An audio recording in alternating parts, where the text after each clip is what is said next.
Develop हो जाएगा। Separate करके देख रहे हैं हम लोग।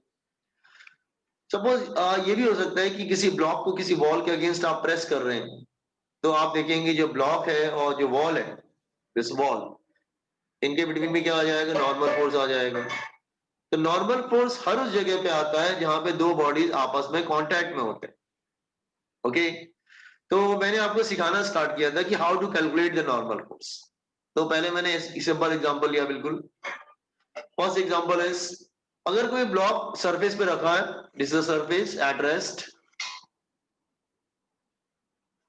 ठीक है, ये ब्लॉक है, दिस इज ब्लॉक। तो ब्लॉक और सरफेस को सेपरेटली एनालाइज करो। तो first of all, how many forces are acting between the block and the surface? First of all, normal force act करेगा, number one. Number two, block का weight किधर होगा? Downward direction में। और block move तो नहीं कर रहा है। अगर कोई ऑब्जेक्ट मूव नहीं करता है तो नेट फोर्स क्या होता है? जीरो। तो ब्लॉक पे कितने फोर्स लग रहे हैं? Two forces are acting. Normal force ऊपर की तरफ, वेट नीचे की तरफ। नेट फोर्स जीरो है तो अपवर्ड वाले फोर्स को प्लस ले लेंगे, डाउनवर्ड फोर्स को माइनस ले लेंगे। तो अच्छी, दोनों फोर्स एक दूसरे को बैलेंस कर रहे हैं, तो N is equal to W हो जाएगा। तो डब्ल्यू मतलब वेट, तो नॉर्मल फोर्स वेट के बराबर हो जाएगी। ये याद रखना, अगर कोई ऑब्जेक्ट हॉरिजॉन्टल है तो नॉर्मल फोर्स वेट के बराबर होगा। फिर हमने सेकंड को डिस्कस नहीं किया, सीधे थर्ड पे आ गए। अगर किसी ऑब्जेक्ट को आप प्रेस कर रहे हो अगेंस्ट द वॉल, तो उनको सेपरेट करेंगे तो नॉर्मल फोर्स दिख रहा है 90 डिग्री में इन दोनों के बिटवीन, या जैसे ये है, और आप प्रेस कर रहे हो तो ब्लॉक पे कितने फोर्स लग रहे हैं? जैसे see this block, how many forces are acting on this block? Two, दो फोर्स लग रहे हैं। तो ब्लॉक इज नॉट मूविंग, तो not net force is zero. Right वाले फोर्स को प्लस ले लिया, लेफ्ट वाले फोर्स को माइनस ले लिया। N is equal to F, मतलब N is equal to applied force के इक्वल आ गया। ये एग्जांपल यहां तक समझ में आया था boys and girls? Boys and girls समझ में आया था आपको? हेलो, कल हमने यहां तक पढ़ा था। Anybody having doubt regarding this one, normal force के अकॉर्डिंग?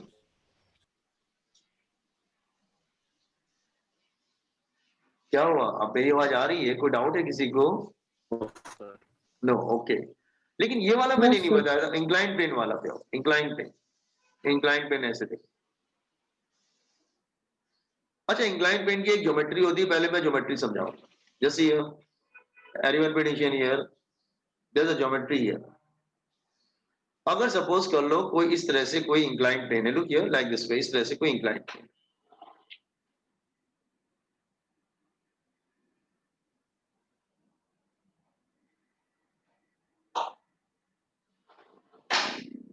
ये एंगल कितना है? थीटा, ठीक है। अच्छा, ये इसको बेस कहेंगे, इसको हाइपोटेन्यूज कहेंगे। तो एक काम करिए, बेस पे एक परपेंडिकुलर ड्रॉ करिए, बिल्कुल परपेंडिकुलर है। तो ये थीटा, ये 90 है, तो ये एंगल कितना हो जाएगा? 90 माइनस थीटा, ठीक है। ये बॉयज एंड गर्ल्स, ठीक है। Theta 90, 90 minus theta. अब एक और परपेंडिकुलर ड्रॉ करो हाइपोटेन्यूज पे।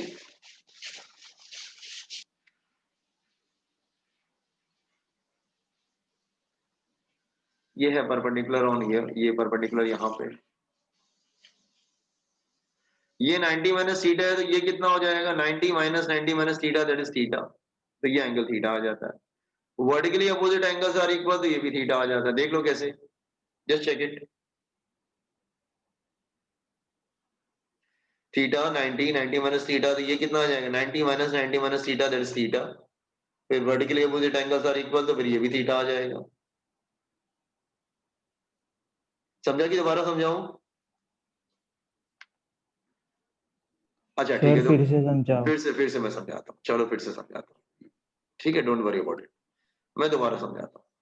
लेट्स से ये इंक्लाइन प्लेन है, ध्यान समझना, दिस इज इंक्लाइन प्लेन। थोड़ा और ज्यादा इंक्लाइन कर लेंगे तो जल्दी समझ में आएगा इसमें। ये एंगल क्या है? थीटा है, ठीक है। अच्छा, मैंने यहां पर एक परपेंडिकुलर ड्रॉ किया,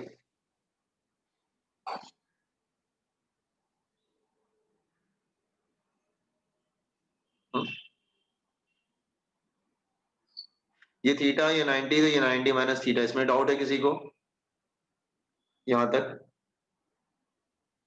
ठीक है ना? No sir. हाँ सर, ठीक है। ये ठीक है। अब ये जो हाइपोटेन्यूज है ना, इस पे परपेंडिकुलर ड्रॉ करो।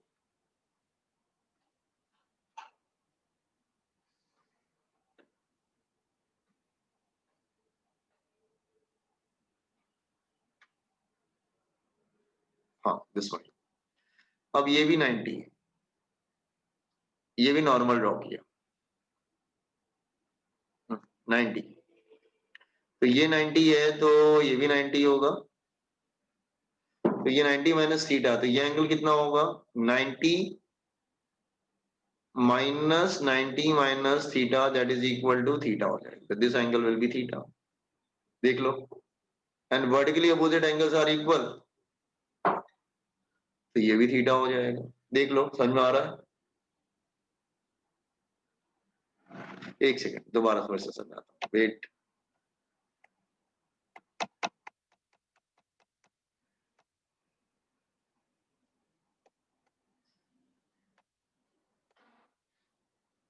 देखो, ये 90 माइनस थीटा है बेटा, तो ये भी तो 90 है, ये एंगल भी तो पूरा 90 डिग्री है। तो अगर ये 90 माइनस थीटा होगा, तो ये एंगल कितना होगा? 90 minus 90 minus theta, theta. Vertically opposite angles are equal, तो फिर ये भी थीटा हो जाएगा। देख लो, समझ में आ रहा है? आप समझा? हाँ सर। ठीक है, समझा? Okay, no, not okay. तो अब ये याद कर लेना, आपके याद कर लेना। हाँ, एग्जाम में जब भी आएगा आप डायरेक्टली यूज करते हैं लर्न इट। आपको एग्जाम में प्रूव करने की जरूरत नहीं है कि थीटा क्यों आता है, थीटा, बस आप बाय ज्योमेट्री करके लिख देंगे, थीटा आता है, ये भी थीटा आता है। Are you getting? अच्छा, वापस आते हैं, वापस आते हैं ध्यान से। तो अब हम लोग जैसे है उस पे आते हैं। लेट्स से ये दिस इज इंक्लाइंड प्लेन, यहाँ पे थीटा है, और यहाँ पर एक ब्लॉक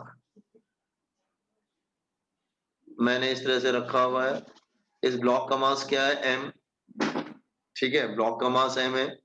तो इसका वेट किधर होगा? इसका वेट किधर होगा? इसका वेट होगा डाउनवर्ड, तो weight will be downward, weight downward होगा। वेट इज डाउनवर्ड, वेट क्या होगा? M G. तो मैंने आपको बताया था कि ये एंगल भी क्या आएगा? थीटा आएगा। देखो ऊपर वाले डायग्राम में, देखो ये एंगल थीटा आएगा कि नहीं आएगा? तो this angle will be theta. देखो ऊपर वाले डायग्राम से, देखो ये एंगल थीटा आएगा, तो ये एंगल थीटा आएगा। तो इसको ब्रेक कर देते हैं साइन और कॉस में, साइन और कॉस में ब्रेक कर देंगे, तो ये हो जाएगा जैसे जस्ट ये हो जाएगा, that is M G cos theta. ठीक है, और इधर आ जाएगा, इधर आ जाएगा एम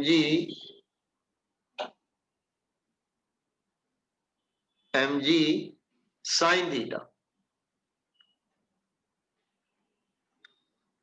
जैसे वेक्टर को ब्रेक करते थे, जिधर एंगल आता था उधर कॉस, तो इसको ब्रेक कर देते हैं एमजी कॉस थीटा एमजी। अब इसको याद कर लेना कि सर ने समझाया था कि जब वेट को ब्रेक करते हैं तो एमजी साइन थीटा स्लोप के अलोंग आता है, ये स्लोप है, स्लोप के अलोंग आता है, और एमजी कॉस थीटा स्लोप के परपेंडिकुलर आता है।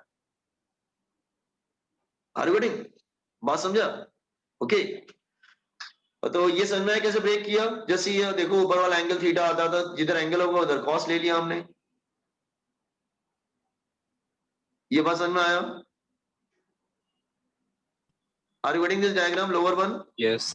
अच्छा, अब देखो ध्यान से, अब देखो, जस्ट लिसन केयरफुली। एफबीडी बना दो, एफबीडी बना देते हैं। जैसे ये इट्स अ ब्लॉक, ब्लॉक को देखते हैं, एफबीडी बनाते हैं ब्लॉक को। तो ब्लॉक पे कितने फोर्स लग रहे हैं? इधर लग रहा था एम जी साइन थीटा, इधर लग रहा था एम जी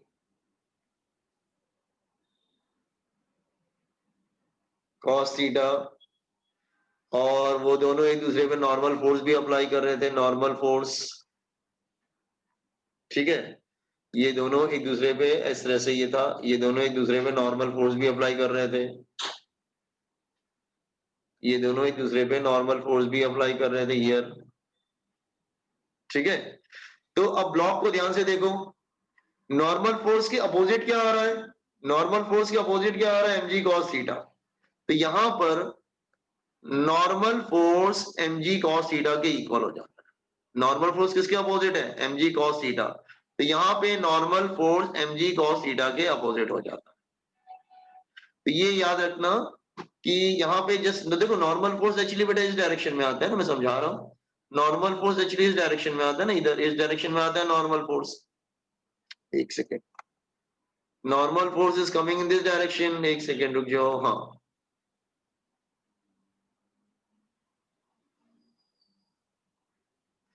तो नॉर्मल फोर्स इस डायरेक्शन में आता है, तो normal force actually mg cos theta हो जाता है। Is it clear? तो नॉर्मल फोर्स जो यहाँ पर बनता है बेसिकली वो mg cos थीटा आ जाता है, because normal force in this direction, normal force इस डायरेक्शन में होता है। दोनों एक दूसरे पे क्या अप्लाई करते हैं? Normal force. तो नॉर्मल फोर्स तुम्हारा जो होता है वो mg cos थीटा हो जाता है, वो mg cos थीटा के अपोजिट आता है, इसलिए नॉर्मल फोर्स जो होता है वो mg cos थीटा हो जाता है। Is it clear? तो मैंने आज आपको दो बातें बताई, नॉर्मल फोर्स दोनों एक दूसरे पे अप्लाई करेंगे। आपको मैंने कल बताया था कि हमेशा ये दोनों एक दूसरे पे नॉर्मल फोर्स फोर्स अप्लाई करते हैं, 90 वाला फोर्स अप्लाई करते हैं ऑलवेज। तो normal force mg cos theta के इक्वल, नॉर्मल फोर्स किसके अपोजिट है?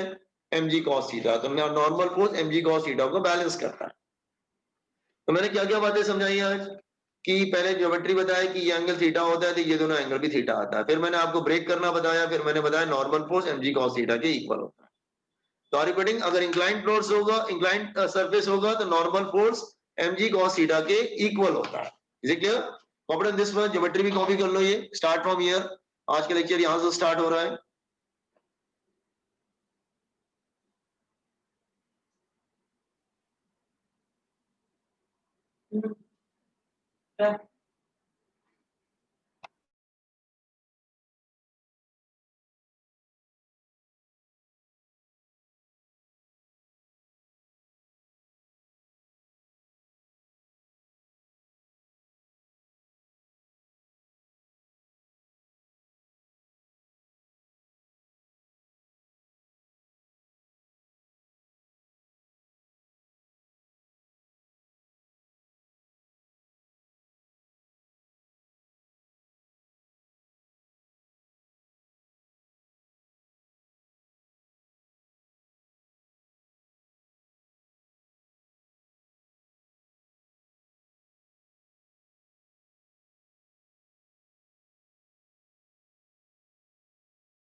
So scroll down.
Okay, now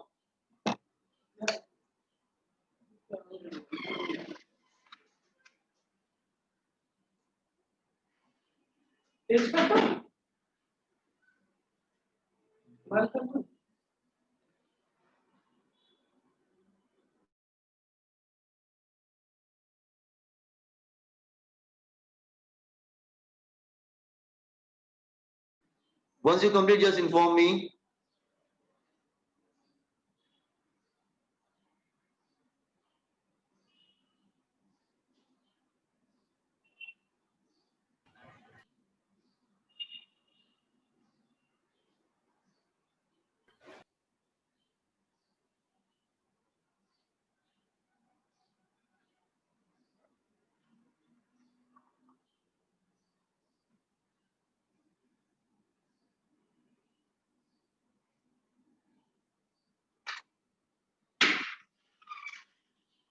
Done, sir. अच्छा, ठीक है। अच्छा, मैं आपको एक दो एग्जांपल लेके समझाता हूँ, ठीक है? क्योंकि एक्चुअली क्या है, देखो तुम्हारे बोर्ड्स की बुक में थोड़ा थोड़ा करके दे रखा है, उससे क्या होता है कि स्टूडेंट कंफ्यूज होता है, उसको समझ नहीं आता है पढ़ना क्या है, ठीक है? पेज नंबर 56, 57 पे ये सब डायग्राम दे रखे हैं, ठीक है? थोड़ा सा आपको समझना पड़ेगा इसके बारे में, ठीक है? Okay, let me tell you. Okay, अच्छा, मैं आपको सिखाने की कोशिश करता हूँ एक एग्जांपल लेके छोटे से, कि कैसे नॉर्मल फोर्स कैलकुलेट किया जाता है। हाँ, ओके, नाउ उसके बाद हम फिर टेंशन पे आएंगे, ठीक है? Just I am taking few examples, listen carefully, few examples.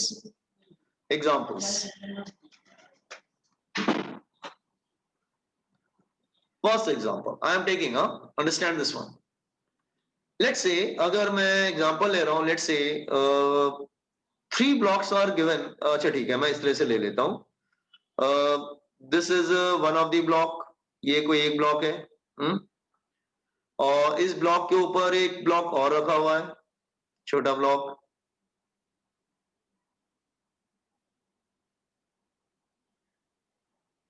Again इस ब्लॉक के ऊपर एक ब्लॉक और रखा हुआ है।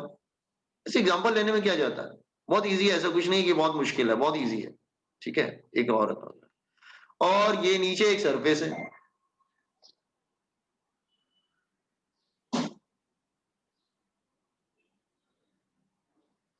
ठीक है? नीचे एक सरफेस है,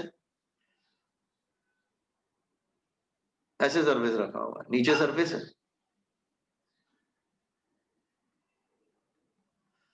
सभी रेस्ट पे रखे हैं, ये M1 है और ये M2 है और ये M3 है। क्योंकि तुम्हारे सीईटी में भी आता है, तो इसलिए मुझे थोड़ा अच्छे से पढ़ाना पड़ेगा, ठीक है? महाराष्ट्र सीईटी में आता है, 12th में, सॉरी बोर्ड्स सीईटी के एग्जाम्स में आता है। नाउ, तो क्वेश्चन इतना ही है, just here find normal force between blocks,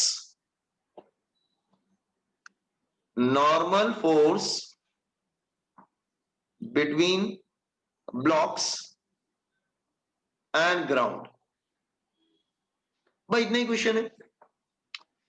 तो स्टूडेंट क्या करता है ना, एफबीडी बना देता है। जैसे एफबीडी का मतलब मैंने बताया था क्या होता है, सबको अलग अलग करके बना, तो उसमें क्या प्रॉब्लम है? FBD, free body diagram. हाँ, तो फ्री बॉडी डायग्राम कैसे बनाएंगे लोग? ये let's say it's a ground, ये ग्राउंड को अलग कर दो, फिर ब्लॉक M1 ले लेते हैं हम लोग,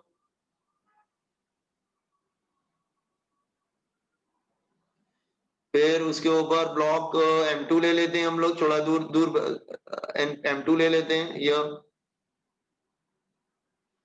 फिर थोड़े दूर पे हम लोग उसको एक M3 ले लेते हैं, सबको अलग अलग कर दिया हमने।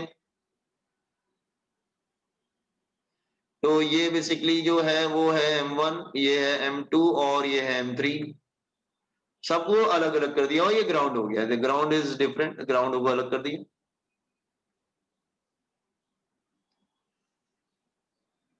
Okay, and this is ground here. Are you getting the diagram boys and girls? समझ में आ रहा है ना आप लोग को? हाँ सर। अच्छा, अच्छा, ब्लॉक्स अगर अलग अलग होंगे तो उनके बिटवीन नॉर्मल फोर्स भी डिफरेंट होगा। तो एक काम करते हैं, पहले नॉर्मल फोर्स बना लेते हैं। लेट्स से इनके और इनके बिटवीन नॉर्मल फोर्स क्या है? N1। M2 और M1 के बिटवीन नॉर्मल फोर्स है N2। नॉर्मल फोर्स तो बनता ही बनता है दोनों के बिटवीन, और M3 और ग्राउंड के बिटवीन नॉर्मल फोर्स है N3। समझ में आ रहा है? सबके बिटवीन नॉर्मल फोर्स बना दिया, मतलब N1 हो गया normal force between M1 and M2, N2 हो गया normal force between M2 and M3, N3 हो गया normal force between M3 and ground. अच्छा, सबके वेट बना देते हैं, सबके वेट किधर होंगे, नीचे की तरफ होगा। इसका वेट क्या होगा, वेट का फॉर्मूला क्या होता है, वेट M1G। इसका वेट नीचे की तरफ होगा M2G। वेट का फॉर्मूला क्या होता है, M1 mg। तो I am using wait formula mg, mg होता है वेट का फॉर्मूला। हाँ, अच्छा, ये नीचे आएगा, दैट इज M3G। ठीक है,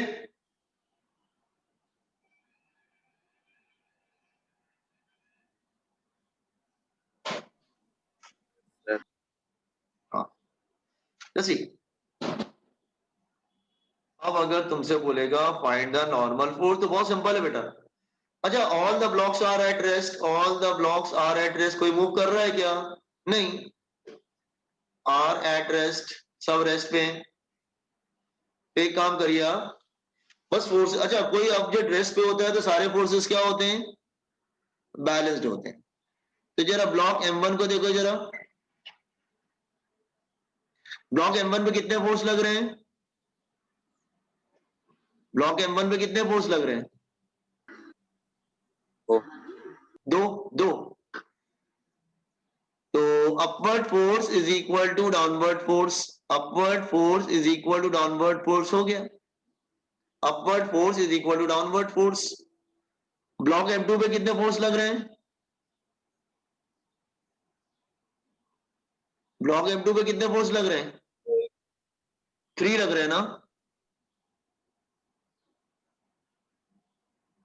ब्लॉक M2 पे कितने फोर्स लग रहे हैं, 3। ओ सर।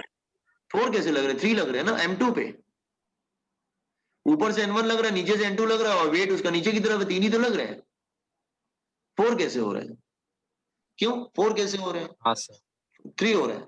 तो upward force is equal downward force, upward force क्या है N2, डाउनवर्ड फोर्स क्या है N1 और M2G। Upward force equal downward force, ये N1 की वैल्यू यहाँ पे लाके रख दो, तो it become M1G plus M2G। तो N2 की वैल्यू क्या हो जाएगी, that is M1 plus M2G। अच्छा, ब्लॉक M3 पे आओ, ब्लॉक M3 पे कितने फोर्स लग रहे हैं, 3। ऑब्जेक्ट रेस्ट पे, upward force is equal to downward force, upward force is equal to downward force. इसको यहां रख दो।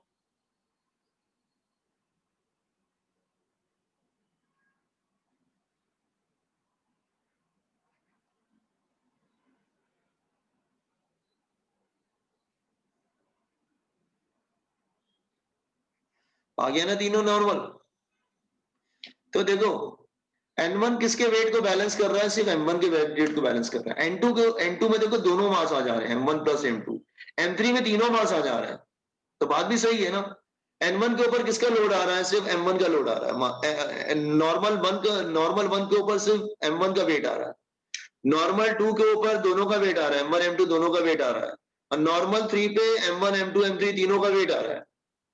तो all the object are at rest, upward force is equal to downward force करके हमने सॉल्व कर लिया तीनों को। देख लो, समझ में आ रहा है पूरा solution, how to calculate N1 N2 N3। Upward force downward force करके कैलकुलेट कर लिया, और क्या।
हो गया?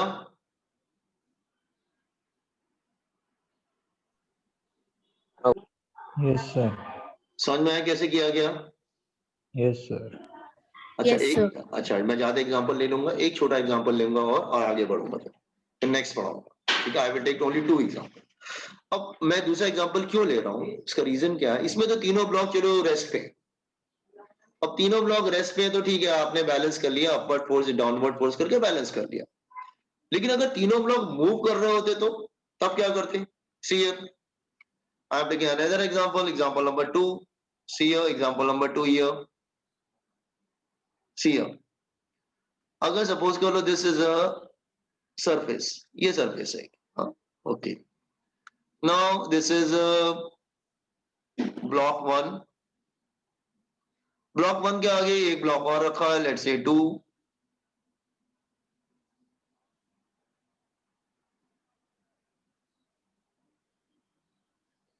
इस ब्लॉक 1 ब्लॉक 2, ठीक है, block 1 and block 2 like this way here.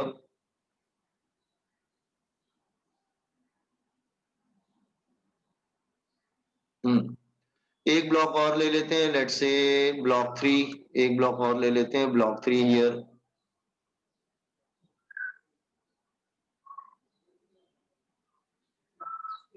अच्छा, इस तरह से ले लिया। अब सपोज कर लो तुम इसको पुश कर रहे हो विद अ फोर्स F, ये M1 है, ये M2 है, बहुत स्मूथ सरफेस लिया है, फ्रिक्शन को for the time being avoid किया है, बिल्कुल नो फ्रिक्शन। क्वेश्चन सेम है, find normal force between blocks, find normal force between blocks.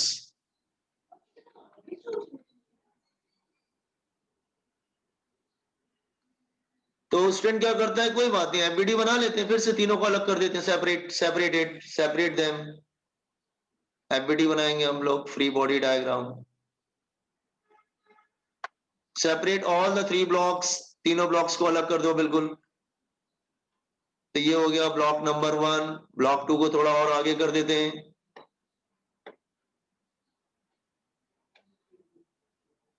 ये ब्लॉक 2, ब्लॉक 3 को थोड़ा और आगे कर दो।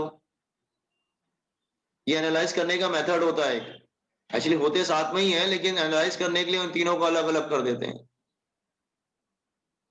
ठीक है, सो ये हो गया ब्लॉक 1, ब्लॉक 2, ब्लॉक 3, तीनों हो गए।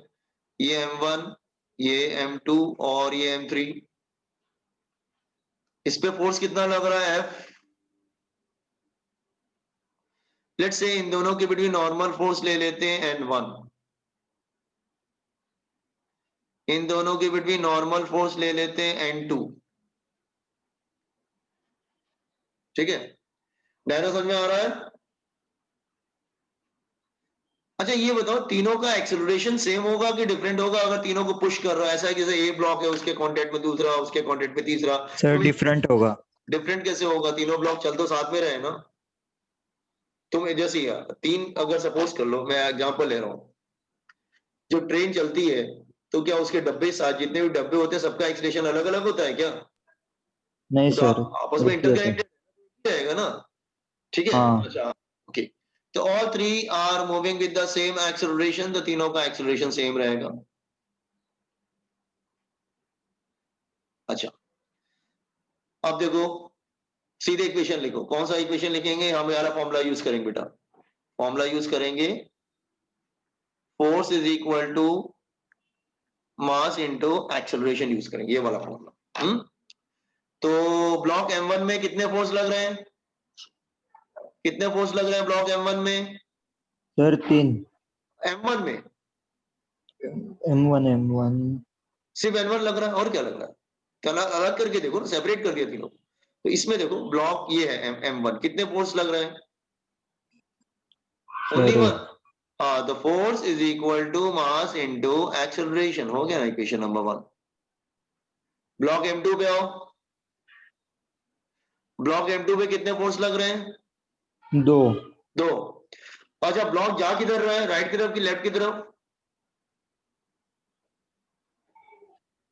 ब्लॉक किधर जा रहा है, राइट की लेफ्ट? लेफ्ट। लेफ्ट जा रहे हैं, तीनों ब्लॉक लेफ्ट जा रहे हैं कि राइट जा रहे हैं बेटा? Sir right. राइट जा रहे हैं। तो अब देखो जरा जैसी ये ब्लॉक जो M2 है उस पे दो फोर्स लग रहे हैं, एक लेफ्ट की तरफ और एक राइट की तरफ, लेकिन ब्लॉक जा राइट की तरफ रहा है। जो जिधर जाता है ना वो फोर्स डोमिनेटिंग होता है, जिधर जा रहा है ना वो फोर्स डोमिनेटिंग होगा। तो N2 minus N1 is equal to mass into acceleration. जिधर जाता है वो डोमिनेटिंग होता है, राइट की तरफ जा रहा है तो राइट वाला फोर्स पहले आएगा, ऑपोजिट वाला माइनस होगा। N2 minus N1 is equal to mass into acceleration. ये बताओ ये इक्वेशन कैसे लिखा, समझ में आया?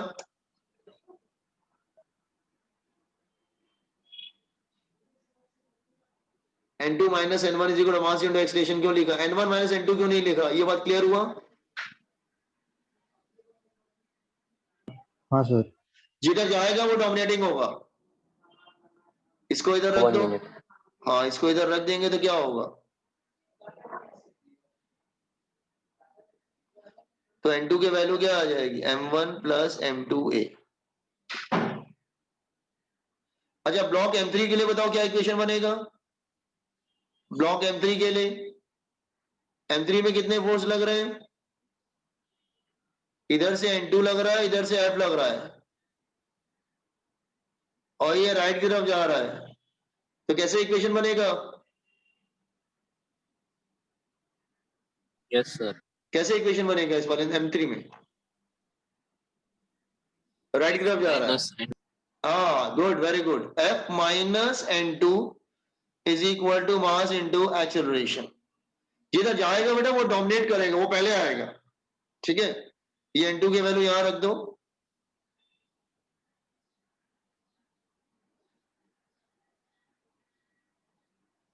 इसको राइट की तरफ ले जाओ, ऐड हो जाएगा।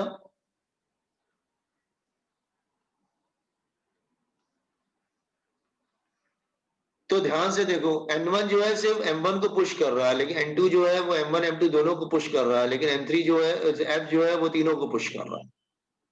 जो जिधर जाता है वो डोमिनेटिंग होता है, ये बात ध्यान रखना। जिधर जाएगा वो डोमिनेटिंग होगा। तो N1 पे तो सिर्फ एक ही फोर्स लग रहा था ना, M1 पे you are getting only one force that is equal to N1 only. तो force equal to mass into acceleration. M2 पे कितने लग रहे? दो लग रहे थे, एक राइट से एक लेफ्ट से, लेकिन जिधर जाएगा वो डोमिनेटिंग होगा। तो क्योंकि राइट की तरफ जा रहा है तो N2 बड़ा होगा। N2 minus N1 is equal to mass into acceleration. अच्छा, M3 वाला भी राइट की तरफ जा रहा है तो F minus N2 is equal to mass into acceleration.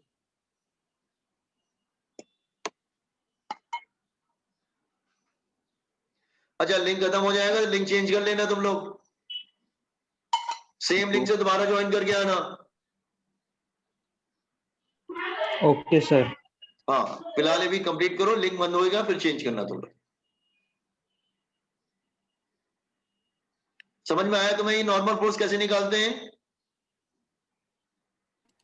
ये याद करना पड़ेगा, समझ में आया कैसे करते हैं, कैसे न्यूमेरिकल करते हैं। ये आगे काम आएगा हमको बहुत जगह जगह पे। वरना आगे हम नॉर्मल फोर्स पढ़ाएंगे तो आप कहोगे नॉर्मल फोर्स और क्या होता है। ऐसे आपको पहले समझ के जाना पड़ेगा नॉर्मल फोर्स क्या था, कैसे कैलकुलेट करते हैं वो भी मालूम होना चाहिए।